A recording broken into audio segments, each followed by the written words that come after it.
আজ আমাকে চিকেন বানিয়ে দিতেই হবে। আমি কিচ্ছু জানি না, আমার মেয়ের বায়না। কী করি বলো, গোটা শ্রাবণ মাস ধরেই যে বাড়িতে চিকেন ঢোকানো হয় না। তাই আজকে ভাদ্র মাসের প্রথম দিনই বাড়িতে চিকেন নিয়ে চলে এলাম। আর আজকে চিকেনটা খুব সহজভাবে বানিয়েছি, কিন্তু একদম অন্যরকম টেস্ট।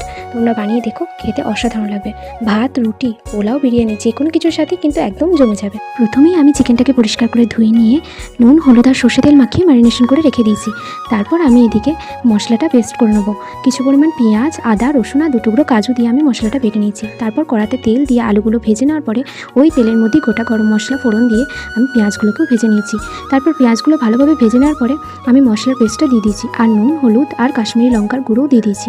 এগুলো দেওয়ার পরে মশলাটাকে আমি ভালো করে ভেজে নিয়েছি।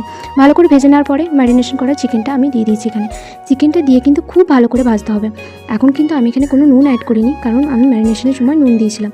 এখানে খুব ভালোভাবে আমি কষিয়ে নেবো চিকেনটা খুব ভালোভাবে কষানোর পরে আমি এখানে আলুও দিয়ে দিয়েছি আর নুনটাও দিয়ে দিয়েছি। নুনটা দিয়ে দেওয়ার পরে আমি এখানে হালকা লো ফ্লেমে দিয়ে আমি এখানে ঢাকা দিয়ে কষে নিয়েছি।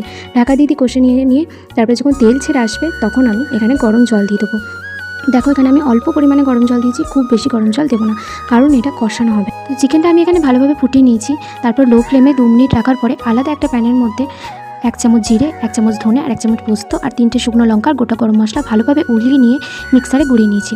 তারপর এটা চিকেনের সাথে অ্যাড করে দিলে আমার চিকেন একদম রেডি হয়ে গেছে। তো দেখো, আমি এখানে বেড়ে দিয়েছি, আর আমার মেয়ের চিকেন হতে না হতে ওর খিদে পেয়ে গেছে, ও খাওয়ার জন্য রেডি হয়ে গেছে। তো চিকেনটা কিন্তু দারুণ হয়েছিল, তোমরা একবার বানিয়ে খেয়ে দেখো। টাটা।